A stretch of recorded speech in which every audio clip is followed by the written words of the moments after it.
Considerado um dos grupos mais importantes do hardcore brasileiro, Dead Fish foi formado em 1991 na cidade de Vitória, Espírito Santo, por um grupo de amigos skatistas. Inspirados em grupos como Dead Kennedys, Inocentes e 7 Seconds, o grupo começou a tocar cover de bandas de punk rock como Ramones, Bad Brains e Bad Religion. Após aprimorar seus dons musicais, os integrantes começaram a compor suas próprias canções e agendar shows. O nome da banda foi definido através de um sorteio, resultando em Dead Fresh Fish, que depois foi reduzido para Dead Fish. O álbum de estreia, Sirva-se, foi lançado em 1998 e vendeu mais de 10 mil cópias, um feito incomum para bandas independentes. Com isso, o Dead Fish começou a ganhar destaque no cenário do hardcore brasileiro. Em 2004, a banda assinou com a gravadora Dick Disc e lançou o álbum 01, que os impulsionou ainda mais no mainstream. Gravado entre agosto e outubro de 1997, o álbum Sirva-se reúne músicas selecionadas de demos antigas e novas composições, somando 14 faixas de hardcore puro. O disco é marcado pela crítica político-social com foco no Brasil. Em MST, a banda se coloca no lugar dos trabalhadores rurais sem terra, que lutam por um pedaço de terra para garantir a sobrevivência de suas famílias. O refrão da música é um chamado à resistência. Devo ocupar, devo produzir, devo resistir. Além das críticas, Sirva-se também conta com músicas mais leves, como Just Skate, que fala sobre a paixão pelo skate. A faixa é um dos destaques do álbum e é considerado um clássico do skate rock. Sirva-se marcou a volta de Dead Fish com grande sucesso. Os shows da banda foram muito bem recebidos no Espírito Santo e logo o grupo começou a levar seu hardcore melódico para outros estados. No momento do lançamento do disco Sirva-se, em 1998, as notícias de ocupações de terras realizadas pelo Movimento dos Trabalhadores Rurais Sem Terra, o MST, eram frequentes.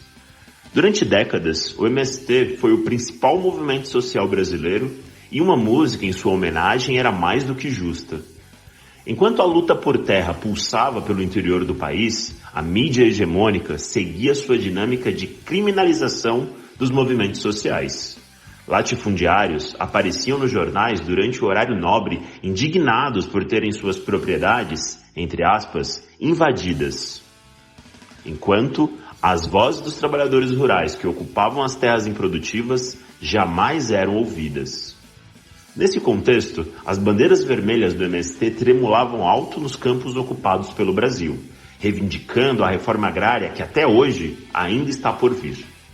MST, a quinta faixa do álbum Sirva-se, escrita pelo compositor Rodrigo Lima, homenageia nas palavras do filósofo Noam Chomsky o maior e mais importante movimento social do mundo.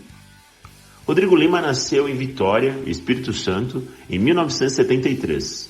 Bacharel em Direito pela Universidade Federal do Espírito Santo, é vocalista e letrista do Dead Fish desde 1991 e um dos principais nomes do punk rock no Brasil. O Rodrigo, gentilmente, conversou com a gente sobre a composição da letra de MST e o contexto social, político e cultural da época em que a canção foi escrita. Rodrigo, qual a sua relação e a do Dead Fish com o MST? Eu, Rodrigo, pessoalmente, comecei a saber sobre o MST nos zines de punk lá no começo dos anos 90. O massacre de Eldorado dos Carajás, em 1996, foi um marco na história do MST. Como você e a banda se sentiram ao saber sobre o ocorrido? Como era o clima no país em relação ao MST na época? Eu vi pela TV, um dia depois, a TV tentando criminalizar, mas as imagens eram muito brutais e cabais. Eu lembro disso como se fosse ontem. Eu lembro de eu e minha turma de faculdade, meus amigos de colégio, todos muito indignados, mas o clima no Espírito Santo, que naquela época eu tinha conhecidos, eu venho de uma base de classe média, eu tinha conhecidos que estavam mexendo com cana no norte do estado do Espírito Santo. Então falar de MST era criminalizado pra caramba, assim. Mas eu desde garoto já tinha muito muito material de MST que eu fui conseguindo mesmo fora do meu ambiente de educação e mais nos shows de punk, nas cantinas da universidade e nos congressos. Qual foi a inspiração para a escrita da letra da música MST, lançada pouco tempo depois? Quais são suas lembranças desse momento? Não foi o fato de Eldorados dos Carajás estarem muito frescos ali que me fizeram fazer essa música, não. Eu acho que o que me tocou primeiro foram os dizeres ocupar, produzir e resistir.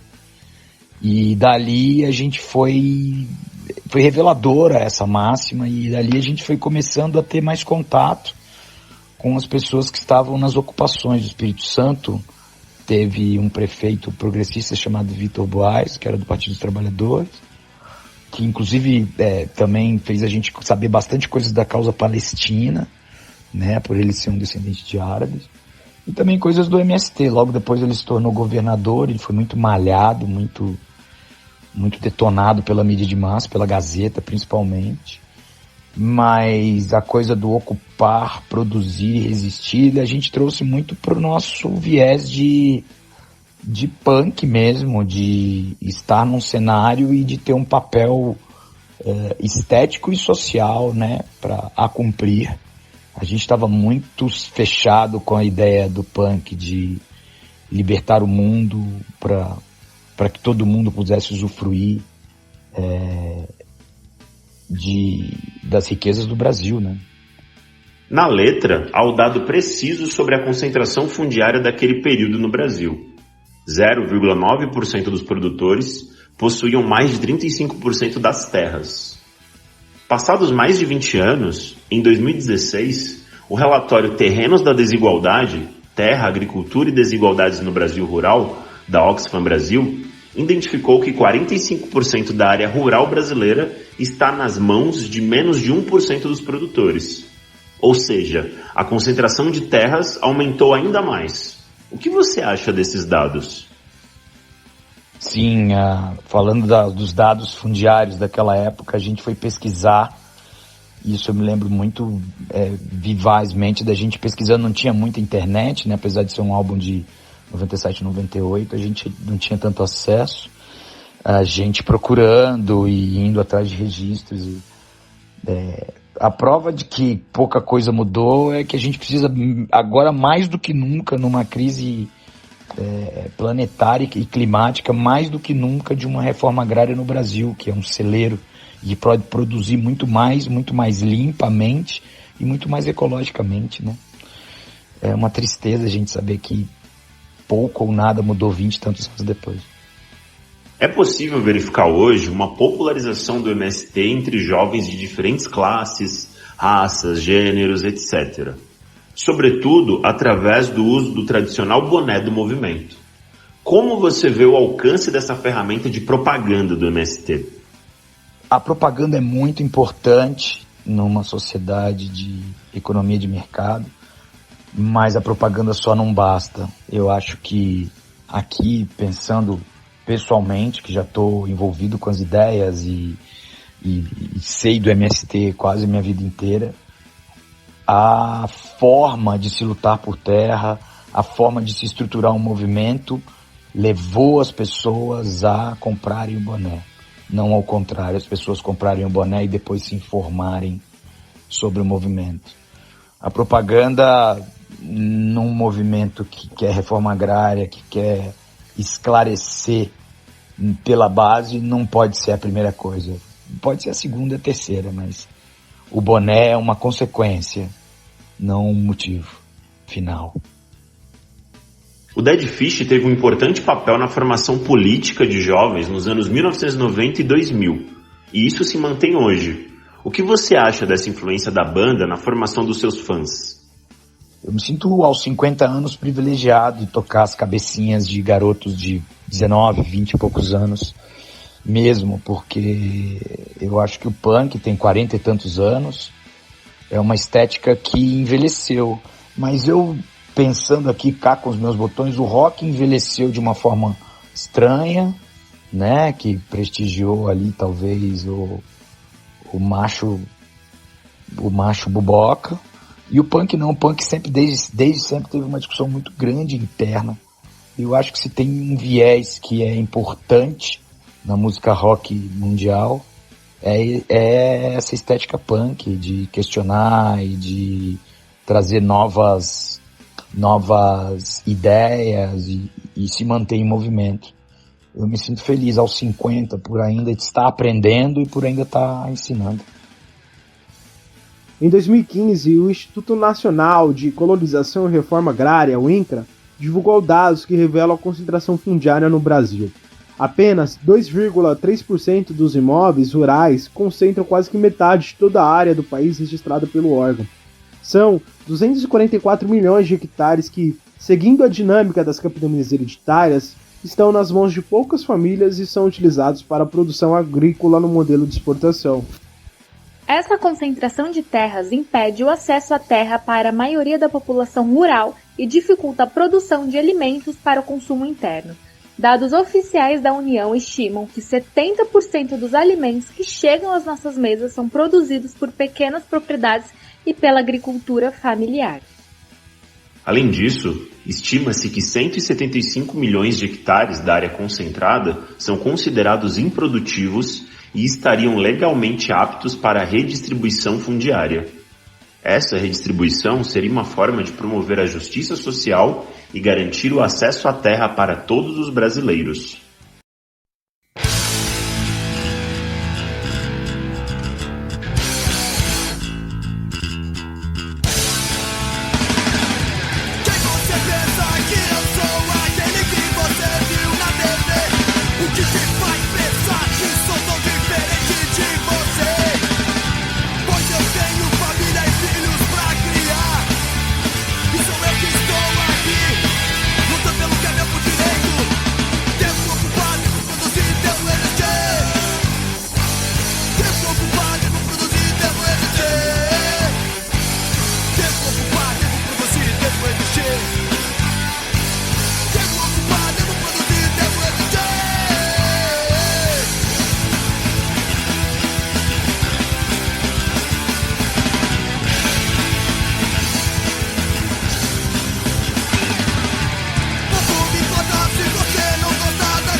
Assistindo como no passado ao desfile de bandeiras vermelhas entre multidões de miseráveis, sob o comando do MST. Combater o latifúndio, desapropriar, ocupar e distribuir. As palavras de ordem resistem ao tempo, como resiste a concentração fundiária.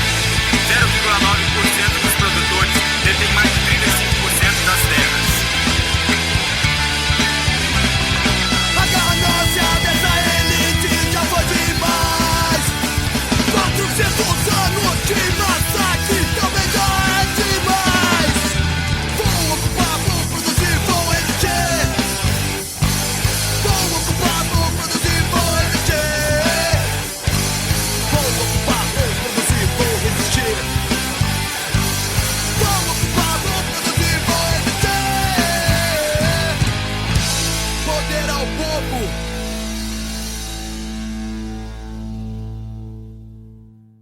Esse podcast contou com a apresentação, roteiro, produção e edição de Alex Caires, Gustavo Araújo e Thaís Bernardo.